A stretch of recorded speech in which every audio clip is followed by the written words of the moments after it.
para usar na álgebra comutativa as aplicações.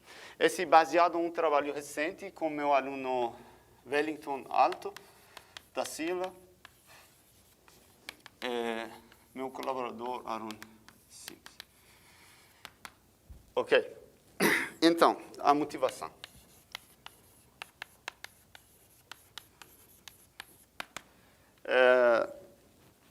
Então, vamos considerar um anel polinomial, tá, standard, sobre um corpo K. Então, um vector field, um corpo vetorial, vai ser uma forma, um operador assim. Operador com esses derivação parciais, com todas as formas do mesmo grau. Vamos dizer M. Então, esse tal vector field se chama um vector field de grau M-1. A questão é que é a seguinte. Agora, vamos considerar um ideal nesse NOS. Um ideal homogêneo. Vamos considerar a variedade que este ideal define. Tá.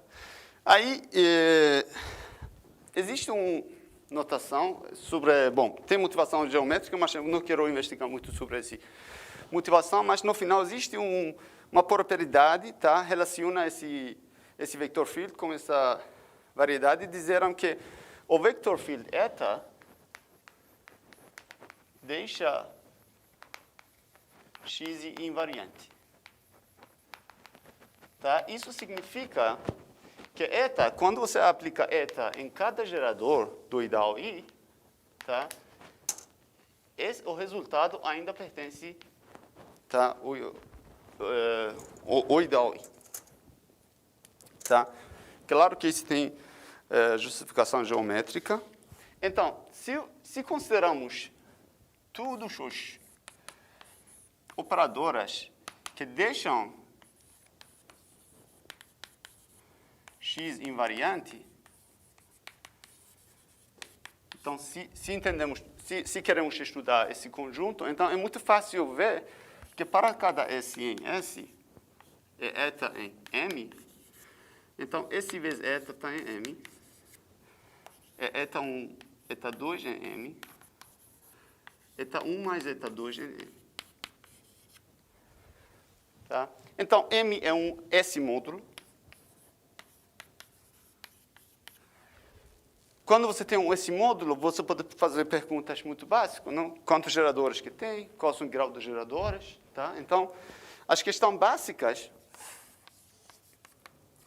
a quantidade dos geradores, tá? Então, quantos geradores tem?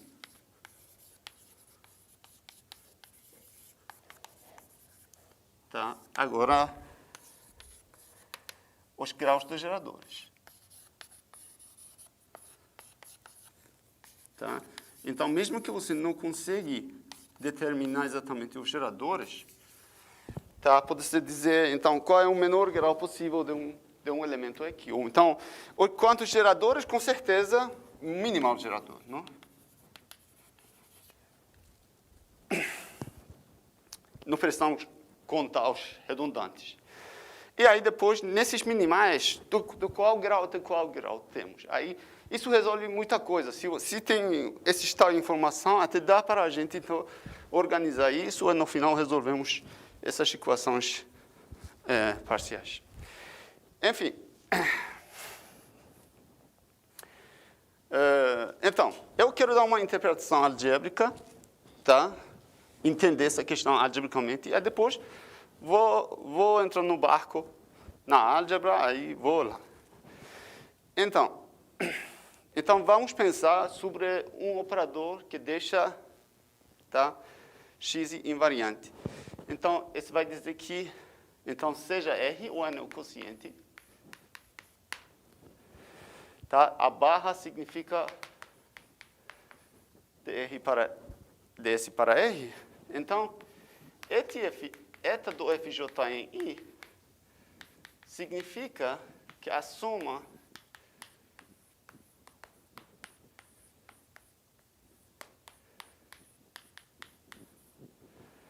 a soma de A e barra, então a imagem é R, vezes essas derivações, igual a zero em R. Tá. Isso está... Na álgebra, a gente diz que A0 a N é um syzygy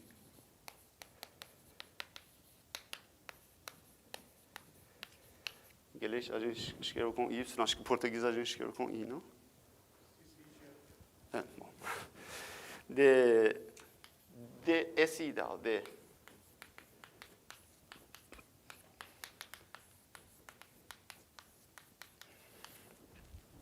ou seja, para entender a estrutura desses módulos, que deixam um X invariante, precisamos entender os syzygys de cada derivação de cada gerador.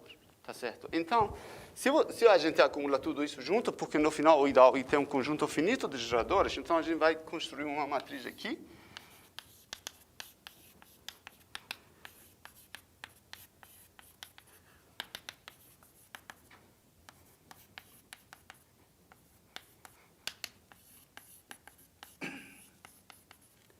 Tá? Olhando todas essas derivações no mesmo tempo, então temos essa matriz vem do RR, RN,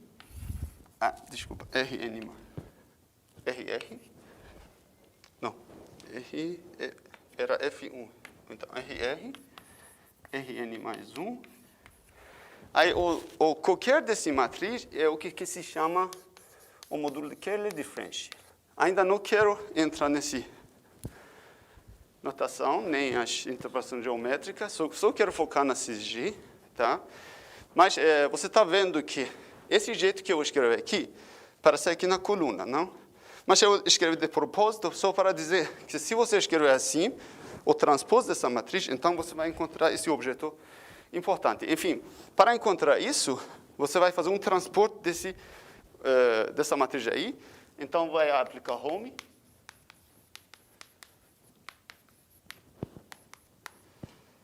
então vai ter essa matriz. Aí a jésima coluna, linha.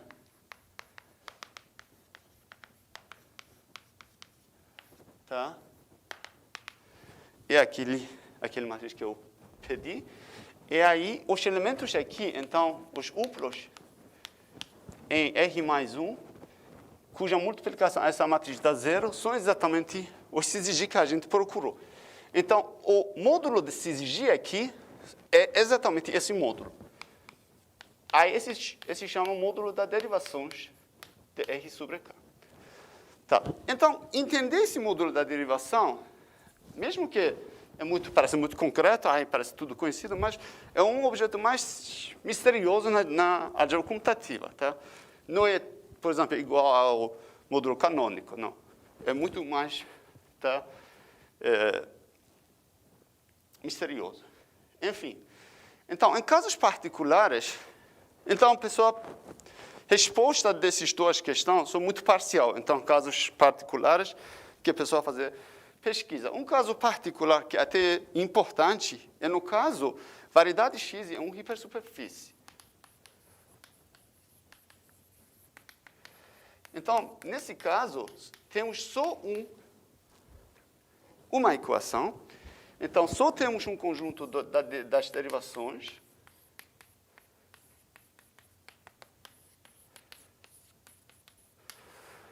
Tá? Então, aqui apareceu só um. Aqui apareceu só um. E aqui apareceu ideal JF. Que é a ideal da derivação. Então, nesse caso mais particular, a questão é a seguinte. Tenho esse ideal JF, o que eu sei sobre as syzygy de JF? Coisa tão básica. Tá? Tem um ideal, quero conhecer de syzygys. Agora você vai me perguntar, então, o que você sabe sobre esse ideal que você quer entender, a syzygy do ideal? Tá? Eu praticamente sei nada. Eu só sabemos grau do F.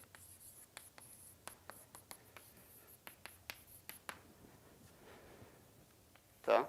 Eu sei que F é uma hipersuperfície de grau D. O que a gente sabe sobre a syzygy? Então, eu já entrei na álgebra. Tá? Eu vou sair agora desse mundo.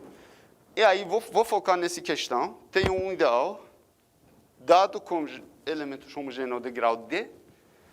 O que a gente pode saber sobre a syzygy desse ideal? Tá? Dúvidas até aqui? Então, parece muito geral, não?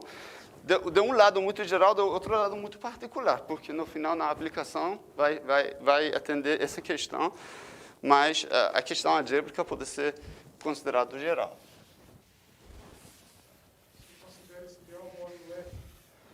Muito bem, ok. Exato. Aqui, esse cara é anel SFJF, tá?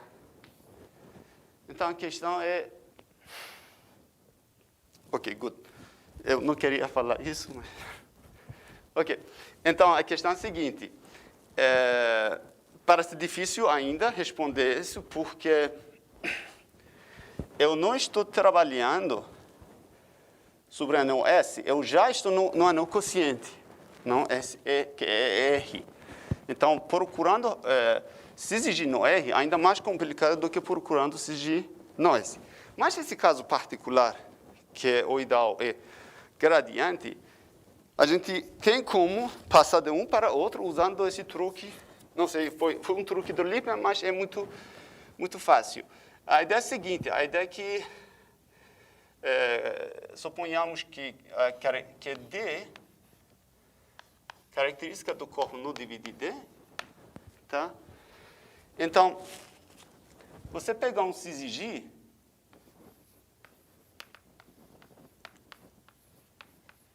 em R, então, esse cara pertence ao ideal F.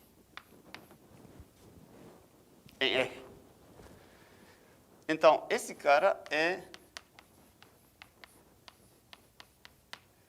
um múltiplo de F. Aí, F, por sua vez, é 1 sobre D, a soma X e... Tá? Pelo Euler. Tá? A soma, quando F é uma forma homogênea, então, a soma da derivada vezes X é D vezes F. Então, a soma de AI menos esse D, X e I, é zero em S. Tá? Isso significa que, se eu conseguir achar syzygy do JF em S, tá? Se eu conseguir achar syzygy do JF em S, para passar a módulo R, basta eu adicionar só uma coluna, porque esse AI menos esse DI vai ser uma combinação do syzygy aqui. Então, aqui vai ficar a mesma coisa, mais a derivação de Euler. Tá?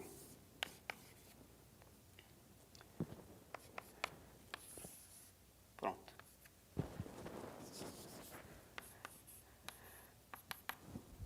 Tá certo? Assim, esse é o truque para a gente, tá, ficar nesse mesmo ambiente polinomial, é tirar a informação que precisa para a variedade D.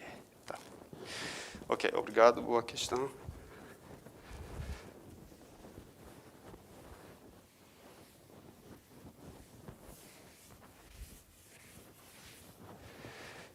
Então, a questão é a seguinte, tem um ideal I, dado por elementos de grau D,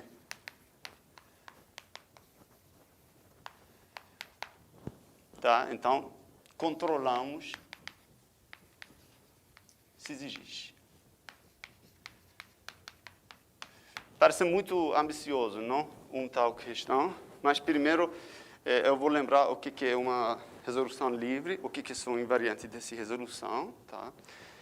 Aí, para ver o que significa controlar, tá? Então, essa ideia é do Hilbert, não? Foi o primeiro teorema na álgebra comutativa.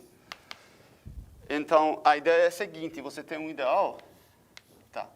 Se esse ideal for principal, gerado for uma forma de grau D, então esse aqui é isomorfo a anel original. Tá? Você manda 1 para A. Então vai ser um homomorfismo como módulo. Tá? Como módulo, esse ideal é um livre, é um módulo livre. Mas se você tem mais geradores, o que você pode fazer? Então a ideia do Hilbert é a seguinte. Então, para cada gerador, consideramos um módulo, um componente livre, tá? E aí mandamos cada base para um gerador, e aí aparece esse exigir, vai ser então aqueles bases que vão para 0, tá? Esse submódulo gerado por exigir vai ser um submódulo de anel netteriano, então um módulo finitamente gerado, então aqui esse exigir 1, tá? Esse sobre aí. Esse 1 finitamente gerado, ainda tem um conjunto, não sei, dos geradores, de novo homogêneo, então podemos criar mais um módulo, tá?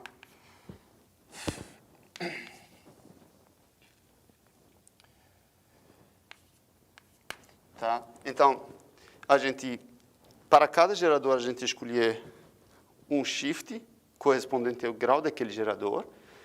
Essa quantidade vai ser a quantidade daquele shift que apareceu. Tipo, se você tem 2 geradores de grau 2, aqui vai aparecer esse menos 2, aí elevado a 2, porque tem 2 geradores de grau 2. É assim para ti. E aí a composição vai gerar um complexo.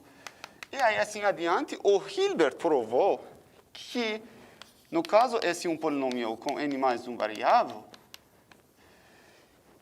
a resolução do I vai continuar ao máximo até enésimo componente. Então, até enésimo componente, você vai parar PTNI. Aí, o enésimo componente, se acontece, o núcleo vai ser 0. Então, não vai ter mais CG. Então, esse tal resolução tá, é finita. Aí, o tamanho dessa resolução, possível que não seja n, seja um número menor. Então, o tamanho dessa resolução chama dimensão projetiva do I, ou dimensão homológica de I.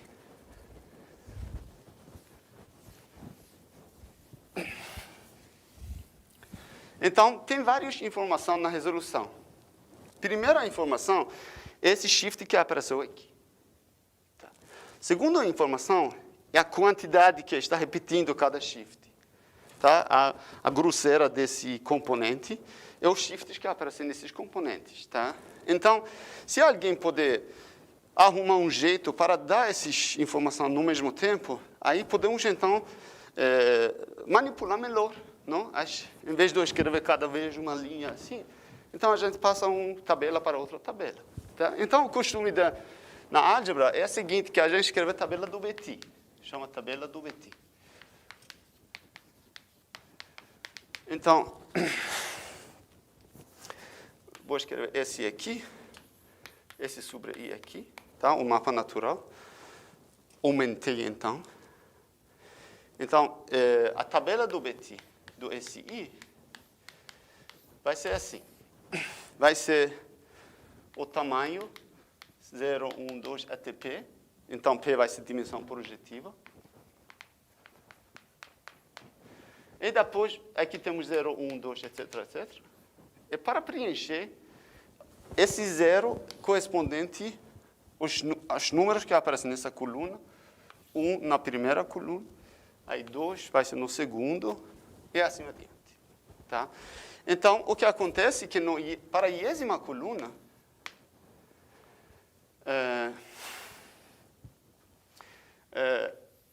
J menos E, na J menos ésima linha, a gente vai escrever aqueles elementos aqui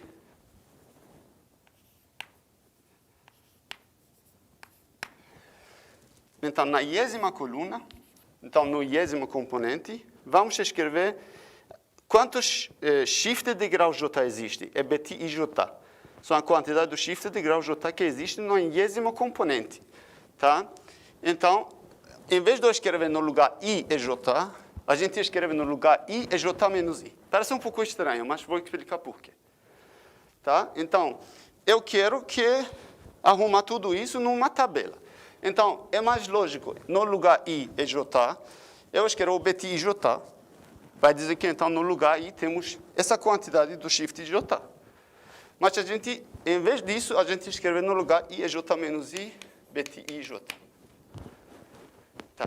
Se você faz isso, o que acontece no final vai ser que essa tabela, a quantidade da coluna, a dimensão projetiva, a quantidade da linha vai ser o Kessel-Neumann regularity.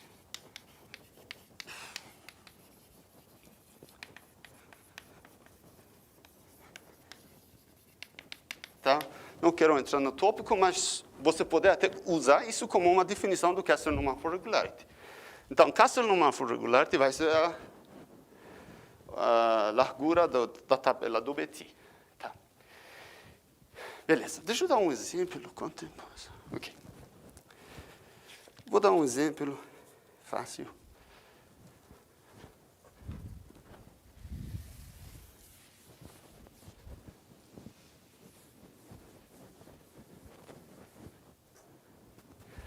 Vamos começar o exemplo clássico.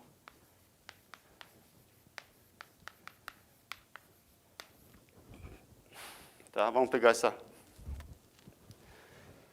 hipersuperfície, P2, tá? Então, F0 é YZ, XZ, XY. Tá. Então, meu ideal é esse ideal. Eu quero entender a resolução livre desse ideal, tá? Então, tenho esse I, tenho esse. Agora, o núcleo desse aqui é I. I é gerado por 3 elementos de grau 2. Então, eu considero shift menos 2, agora 3 vezes. Aí, joga cada shift para aquele, tá, correspondente. Tá. Agora, vou na syzygy. Então, vou procurar coeficiente A, B, C. Tá, ok? A vezes x e y, B, x e z, A e z, C, y, d dá 0. Tá? É fácil verificar que o syzygy que aparece, tudo vem da combinação de Kusul. Não? Então, por exemplo, esse aqui vezes z, aí esse aqui menos y dá 0. Tá? Então, logo, a gente encontra 3 syzygy.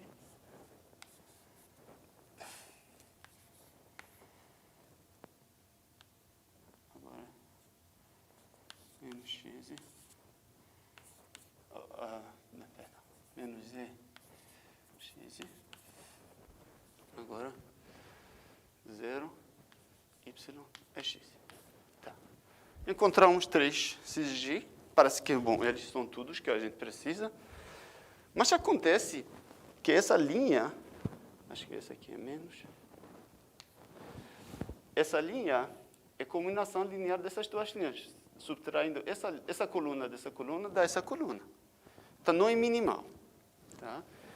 Então, naquela questão daquele módulo de invariantes, não é 3. A resposta não é 3. Tá? Agora, juntando o de Euler, não é 4.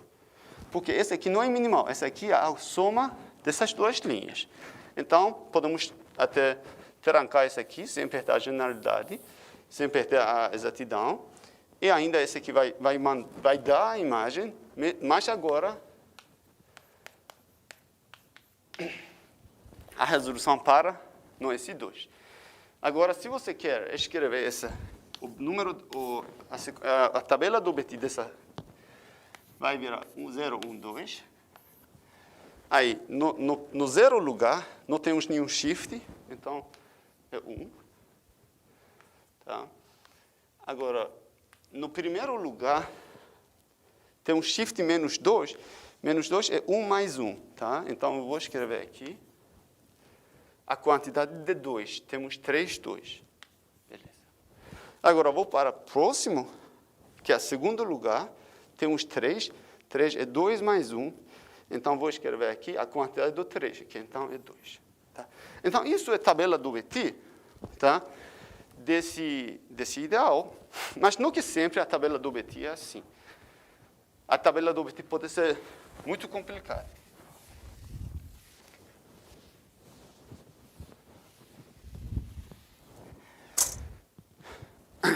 Tá, enfim, essa tabela que vocês encontraram é a tabela mais simples que existe. Por quê? Porque, no final, a gente sabe o teorema de Boltzmann, Ostrander-Boltzmann.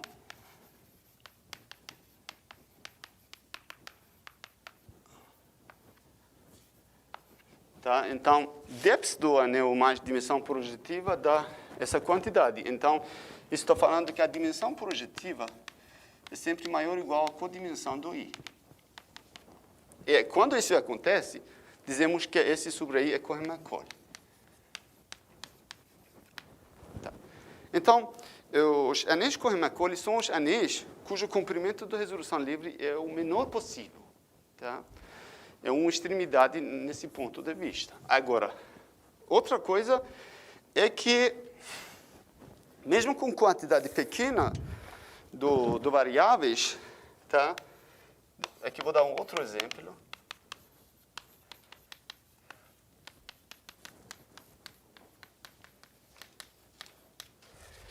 Então, a tabela do Betti desse. Então, temos dois, então não vai chegar mais do que 2 colunas. Mesmo assim, a tabela do Betti da resolução desse é assim. 2, 1, 1. Então, a diferença entre essas duas tabelas é a seguinte. Aquela tabela, cada coluna tem só um número não nulo. Tá? Aqui não. Cada coluna tem 2 números não nulos. Então, se você me dá essa tabela, eu vou escrever a resolução livre desse ideal. Vai ser, então, S menos 2, 1 mais 1, 2, 2. Aí, 1 mais 2, 3, 1. Aí, depois eu vou para o próximo. Então, 2 mais 1, 3, 1. 2 mais 2, 4, 1. Tá? Então, quando aparece mais do que um número na coluna, aqui na resolução a gente tem uma coisa, como dizer, not pure, uma coisa impura, não? Uma coisa mistura. Não é pura como isso aqui, todo mundo do mesmo grau, lindinho, com uma potência só. Não? É que aí a gente tem decomposição com graus diferentes. E aí aqui também. Tá? Isso é uma coisa que a gente não gosta. Aquilo é uma coisa que a gente gosta. Aquela resolução, então, quando numa resolução as colunas só tem um elemento não nulo, se chama resolução pura. Tá? Agora, quando uma coisa é pura, é também Cohen-Macaulay, é legal. É muito bom. Tá? Então, as resoluções mais desejadas são resoluções Cohen-Macaulay é pura.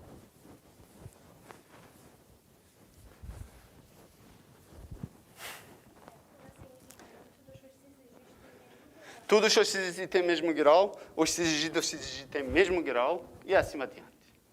Tá? Então, Cohen-Macaulay é pure. Isso vai dizer que, então, a resolução é assim. Vai ter um D0 elevado a algum beta 0.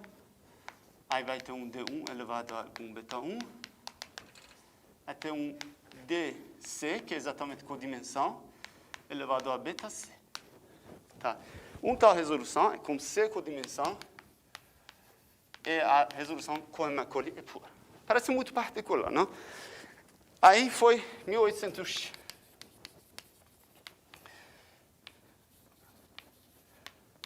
Acho que é 84, Herzog e Kuhl estudaram essa tal resolução e disseram, uma vez que você sabe essa sequência,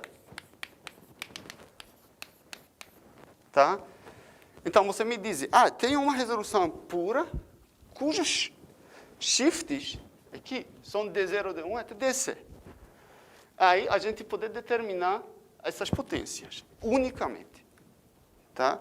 Então, dada uma sequência ascendente dos inteiros, tá? Os betis são funções. Então, existe número racional, esses betis são funções de.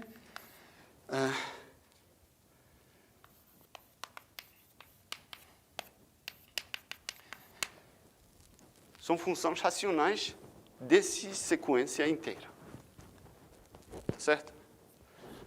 Então, você me dá a sequência, eu vou dar as potências, usando esse teorema de Kuhn-Herzog. Aí, nesse teorema, eles usaram bastante coisas de... Eles são resíduos de alguma função complexos. Enfim, é esse determinante Vandermonde que apareceu lá. Enfim, tudo bem. Nada surpresa até agora. Chegou um momento, em 2006, que Boyd e Söderberg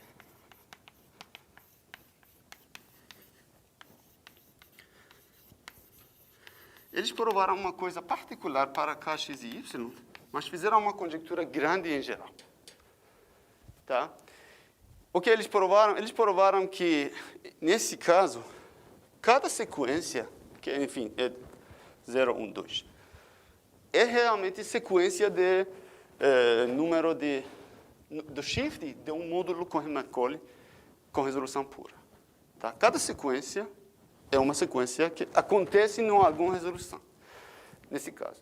Eles perguntaram eles conjecturam, não, devido às várias experiências, eles conjecturam que isso acontece em geral. Então, a primeira conjectura é a seguinte. Para cada sequência ascendente, existe um módulo Cohen-Macaulay com resolução pura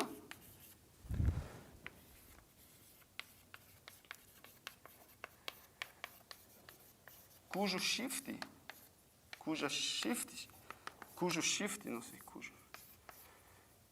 são D0, DC. Estranho. Realmente foi estranho. Você dá uma sequência, então, sem nenhuma relação. Aí existe um módulo Cohen-Macaulay com resolução pura, tal que esse shift aparece na resolução. Ainda mais, eles conjecturam... O anel de polinômio está fixado? Oi? É fixo. Anel polinômio é fixo. É o módulo sobre esse anel. Módulo sobre esse anel fixo. Eles provaram para isso, mas dado um anel fixo S, dado uma sequência, claro, esse C vai ser menor do que N, aí existe um módulo Cohen-Macaulay com resolução pura com essa sequência. Aí, maior ainda, conjecturam que para qualquer módulo 2, eles fizeram o seguinte.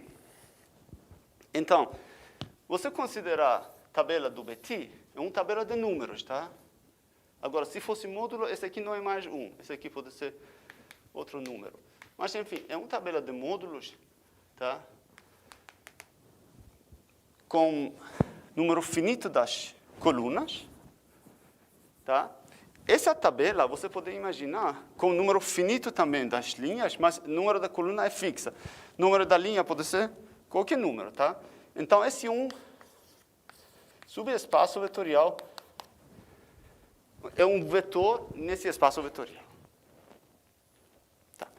Então, olhando esses vetores nesse espaço vetorial, olhando as tabelas do Betti, tá? De resolução Cohen-Macaulay puras, tá?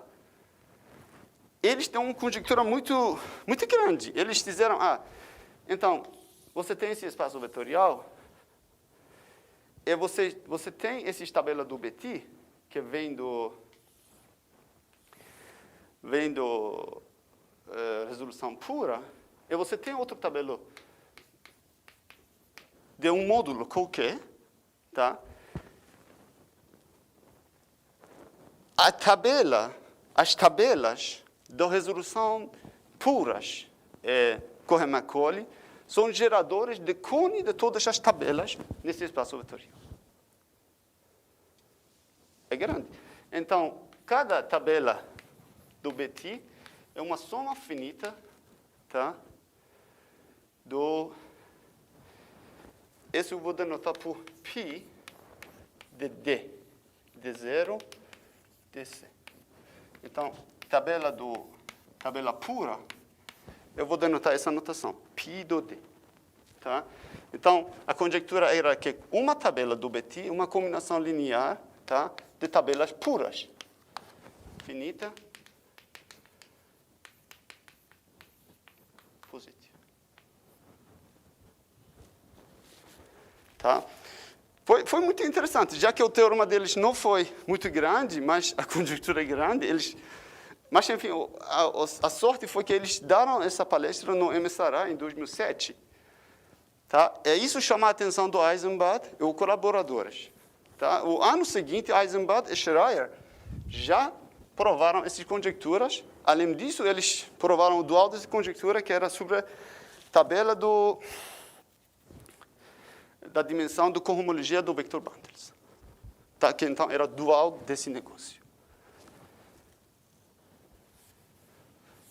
Então, usando aquela dualidade, não era só provando uma coisa dual disso, não. Eles entenderam que essas duas coisas são dual, então, usando é realmente complicado, mas usando uma forma bilinear, eles provaram uma positividade sobre o produto interno naquela forma bilinear, que então, no final, provou essas duas conjecturas. Então, em 2008, Eisenbart e Schreier provaram essas duas conjecturas, tá? E isso abriu um grande caminho na álgebra comutativa, no ponto de vista computacional também, é tanto teórico quanto computacional, porque essas tabelas puras são muito fáceis de organizar. A gente só tem uma informação combinatorial. A partir disso, você ganha muita coisa algébrica. E aí, isso são tudo que a gente precisa para gerar qualquer outra tabela. Então, como consequência, eles provaram a conjectura de multiplicidade, que era de Honecker e outras pessoas, e várias coisas sobre Castello-Mumford Regularity. Acho que falei muito sobre essa história, mas, enfim, nesse trabalho junto com Wellington e Aaron, a gente usou de novo essa teoria para responder àquela primeira questão. Então, como que somente o grau do gerador pode ser usado para controlar a resolução inteira, tá? Então, eu tenho só um D, aí quero entender onde que vai ficar a minha resolução, tá? Nesse cone, enfim. Talvez, só para dizer, vou pegar aquele exemplo, esse exemplo, tá? Vou mostrar para você como que essa decomposição funciona. Não é nada demais, tá? A demonstração disso pode ser demais, mas a aplicação pode ser... É muito fácil, tá? Não é nada... Ok. Então, eles para provar isso, para provar a segunda conjectura, a primeira já era mais difícil, acho. Para provar a segunda conjectura, eles têm um algoritmo que então mostraram que esse algoritmo funciona. Então, pronto. Como que esse algoritmo funciona? Aí, eles definiram esse algoritmo. Então, dado uma tabela assim, você começa do primeiro não nulo, na primeira coluna, depois vai no primeiro não nulo na segunda coluna, e no primeiro, assim. Então, aqui tem um raio. Esse raio vai determinar os graus. Aqui temos grau 0 mais 0. Aqui temos grau 1 mais 1. Aqui temos grau 2 mais 1.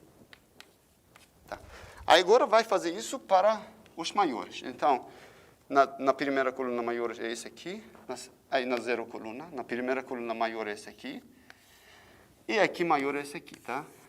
Agora vamos olhar nos maiores quais são shifts. Então, o primeiro é 0, aí depois tem 3, 1 mais 2, e nesse ponto temos 4. Tá? Agora, Entre 0, 2, 3 e 0, 3, 4, temos qual pares na ordem lexicográfica? Nesse caso, entre 0 e 0 temos 0. Entre 2 e 3 pode ser 2 ou 3. Então, vou escolher 3. Então, se eu escolher 3, entre 3 e 4, vou escolher 4. Tá? Deve escolher 4. Porque essa sequência deve ser ascendente e, no mesmo tempo, entre esse aqui e esse aqui. Então... Oh, perdão. Então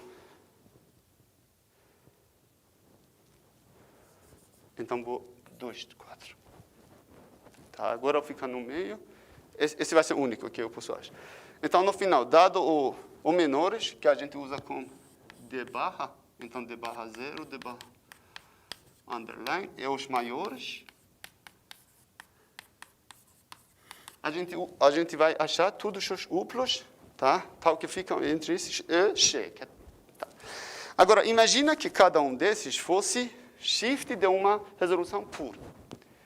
Então, usando esses fórmulas de Herzog-Kurl, você vai saber qual é a tabela do Betti correspondente a esse shift.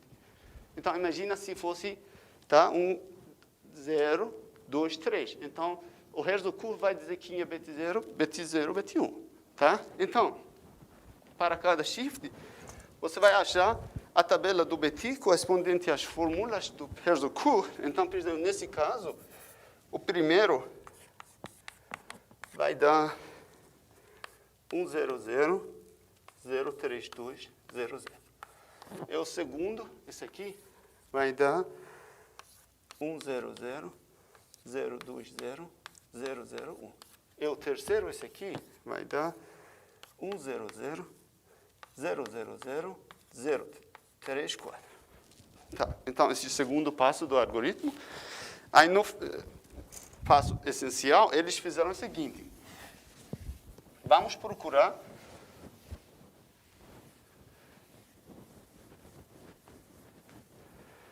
então, esse meu tabelo de Betti, vou chamar Betti, beta.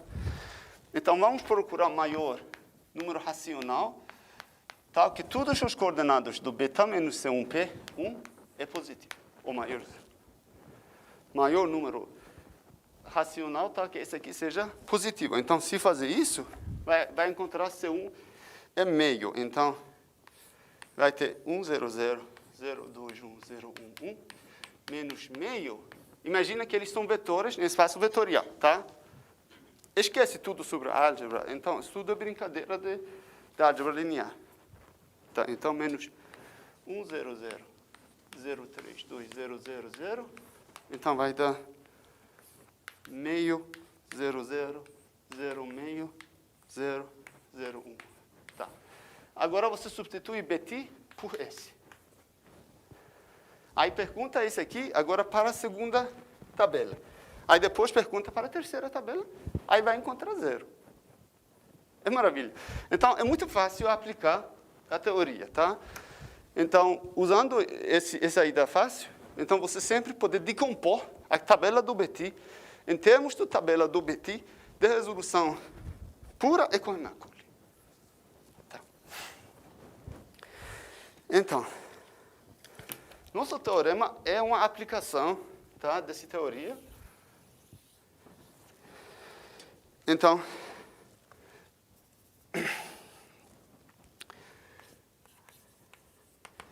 bom, essa é uma proposição. Então, temos esse anel polinomial. E um ideal homogêneo gerado em grau D.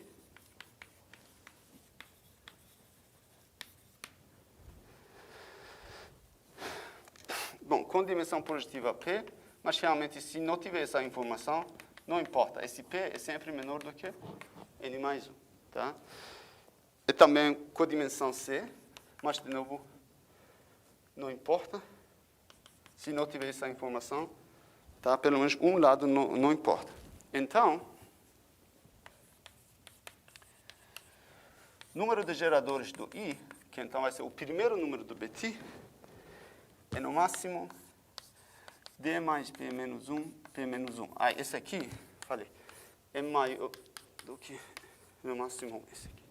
é no mínimo, é D2 bar, DC bar, D2 bar menos D, DC bar menos D. Então, é interessante. Depois a gente viu que esse foi conhecido na literatura, mas essa demonstração não. Mas, enfim, por exemplo, você tem cada x e yz. Tá? Um ideal gerado por elementos de grau 3 cúbicos. Quantos geradores pode ter? 10. Tá? Vai ser 3. 3 menos. Tá? Então, qualquer ideal gerado por cúbicos, no máximo tem 10 geradores. Tá? Aí, esse cota inferior serve para uma condição que se chama condição de Green-Lazarfeld, que é NQ, é sobre ideais com resolução linear. Tá? Resolução linear, então, vai dizer que quando DI barra é D mais I. Tá? Então, nesse caso, você vai dizer que o número de geradores é, no mínimo, D mais C menos 1. Tá? C menos 1. Por exemplo, ideal de pontos sempre é isso. Então, pelo esse teorema, um ideal de pontos, tá, de codimensão C, não pode ter menos do que essa quantidade de geradores. Tá. Mas o principal é o seguinte. Então,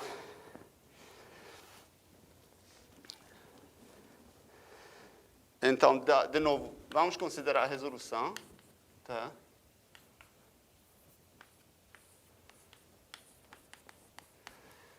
Então, vamos considerar,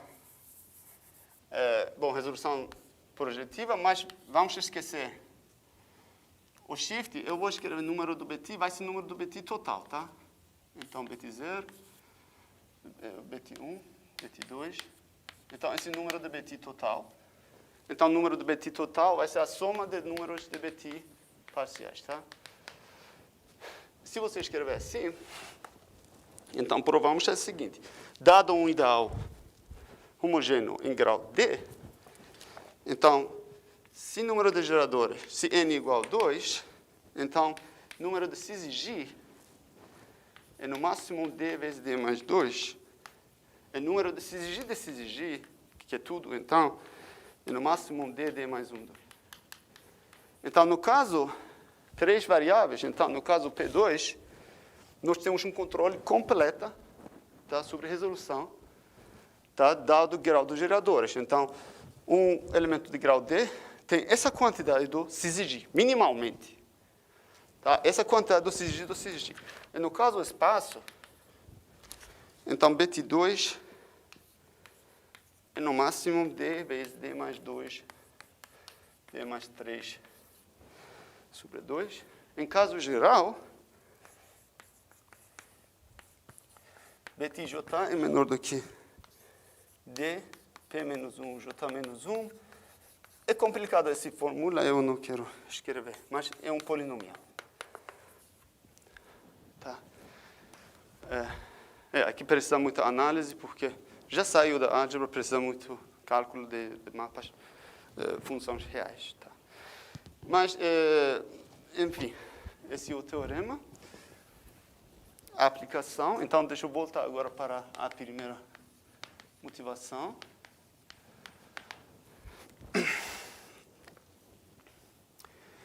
Então, dado F, essa é uma forma de grau D. Tá? Dado C, a variedade por F. Tá? Então, o mínimo número de vector field que deixam C invariante é, no máximo, da ordem ou de D menos 1 elevado a N mais 1. Então, polinomial, em geral. Tá? Então, a quantidade do vector field deixa um invariante de grau D, deixa uma superfície de grau D invariante é desse polinômio. Tá? Em caso, em tamanho menores, então, caso n igual a 2, podemos melhorar essa cota. Então, no caso 2, esse aqui é no máximo d quadrado menos 1. Caso 3, é no máximo d quadrado menos 1, d mais 2, 2. Tá? Isso responda a primeira questão que eu anotei no início, sobre a quantidade de vector field que deixa, tá? Quantos, minimamente, quantos vector field deixa ser invariante. Agora, sobre grau do vector field, é outra história, tá? Grau do vector field deixa invariante é muito mais complicado, tá? Uma parte da complicação, então, essa é uma parte, esse fim dessa primeira parte, tá?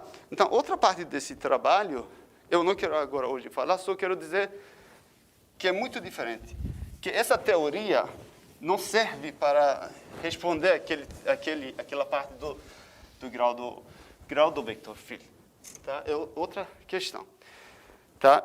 Essa teoria ajuda para a gente entender essas potências, mas não vai ajudar a gente a entender os graus, tá? Então, a segunda questão sobre grau do vector field é complicado porque, no final, dado o grau dos geradores do I,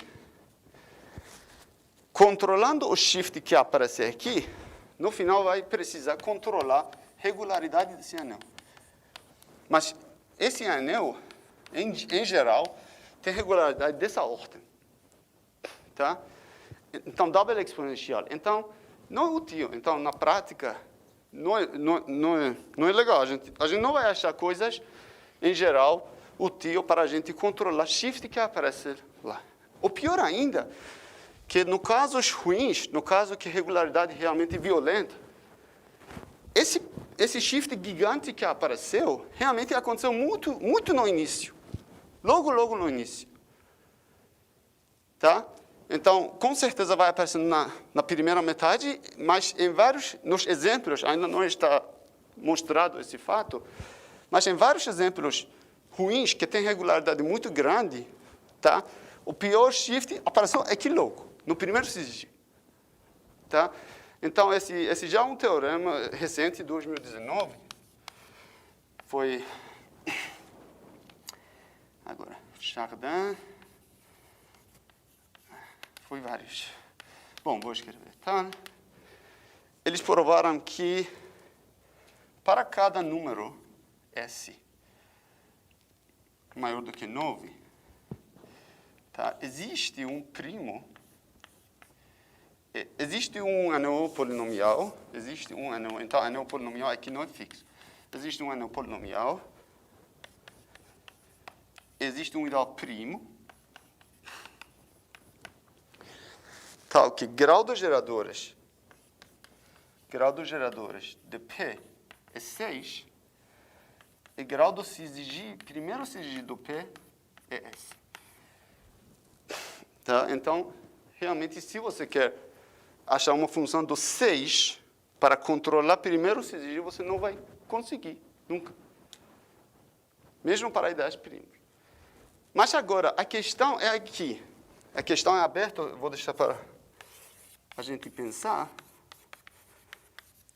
Será que isso mesmo, esse comportamento estranho, tá?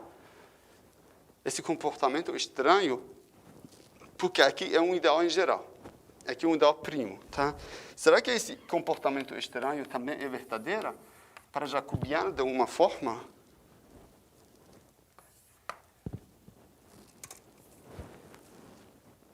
Tá?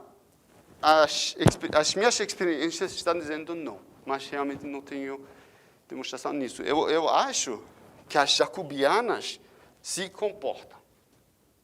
Eles não são tão violentos. Tá? Então esse é o próximo pesquisa. A gente vai focar no comportamento do Castelnau for Regularity dos cidades que são jacobianas de uma forma.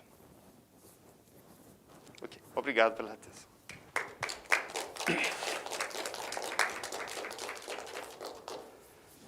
Perguntas?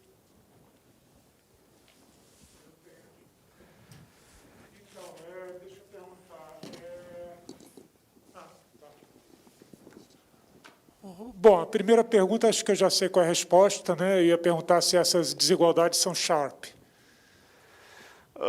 Sim, temos São? exemplos que isso acontece. Aqui, Olha, em ok. 2 e 3, sim, Aham. mas em maior não.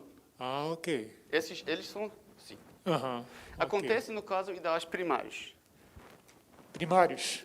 Aham, Primários, Tá. hemiprimários. Tá. Aham. Interessante. Esses primários. Mas você olha aqui já, talvez aqui dá. Para n igual a 2, esse aqui dá 3. Certo. Mas aqui tem cota 2. Certo. Então, a gente realmente melhorou. Caso 2 é 3. Certo. Mas certo. esse jeito não conseguimos, em geral, melhorar. Aham. Então, eu acho que para n maior do que 4, não. Mas para 2 e 3, sim. Mas essas cotas aí à direita são melhores do que a da esquerda, porque são vector fields ou como que é isso? Qual? Aqui? É. Não. É porque n é pequeno. Não é porque é vector field. Tá. Essas cotas geral são os melhores. Aham, aham. Para n igual a 2 é 3. Certo, certo. Então não melhora se você assumir que é um vector field. Sim. Não. Então, a gente não melhorou no caso vector field. Certo, certo. Essa é só uma aplicação direta desse corolário, tá. desse teorema. Certo, certo. Mas você suspeita que esse também é Sharp, essa desigualdade? Esses É. são sharp. São Sharp também. Para 2, 3. Para geral, não. Aham, Acho que esse aqui não é sharp, mas esses sim. entendi. Legal. Eu tinha uma outra pergunta também, né? Ou seja, você tinha aquela decomposição da tabela de Bethe, né? Em termos das tabelas, né? de Cohen-Macaulay pura, né? Aham. Que, o algoritmo, né? Que Aham. o Eisenbud e o Schreier desenvolveram, né? E assim, se você começa com o ideal que é Cohen-Macaulay, né? A decomposição é simples, né? Já é direto, né? Ou seja, é o Se fosse pura ou não? é pura, exato. Sim, exato. Cohen-Macaulay pura, ele é a decomposição dele. A minha pergunta é se tem algum significado geométrico. Ou seja, você começa com o ideal, você tem alguns ideais Cohen-Macaulay associados a eles que, digamos, interseção Ok. de Cohen-Macaulay. Bom, é muito interessante essa questão. A questão é a seguinte. Você tem a tabela do Bethe. Aí, esse algoritmo dá a decomposição. A primeira conjectura vai dizer que cada tabela do Cohen-Macaulay pura já é tabela de um módulo de verdade. Agora, a questão é qual a relação entre aquele módulo original e esses módulos. Aí, aberto. Olha, Não existe nenhuma... Existe algum caso particular, mas em geral é aberto. É muito interessante essa questão, mas realmente é muito... Aí, é aberto, é novo, é aberto. É. ok, interessante. Mais alguma pergunta? Eu, na verdade, tenho uma pergunta rápida relacionada à sua última questão. Aham. Você falou que, no caso do ideal jacobiano, vocês acreditam que a situação é mais bem comportada. Qual é a conjectura? Vocês têm uma conjectura explícita do que... para esse caso? Ou não exatamente? Bom, eu não cheguei a conjecturar, mas a minha experiência é que não é tabela exponencial, pelo menos é polinomial. Não, tipo... deixa eu ver se eu me arrumo.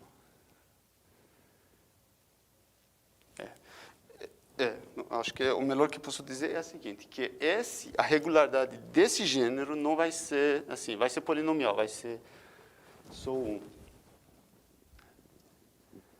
Pode ser assim, pode ser d elevado a n, tá? Ou uma função do n, mas essa função não vai ser exponencial.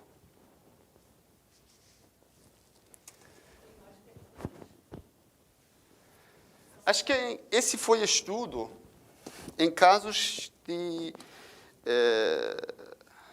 hyperplane arrangement. Tá? No caso hyperplane arrangement, então, quando F é o produto de linhas, não? Então, nesse caso, já foi estudo. Que, então, nesse caso, realmente,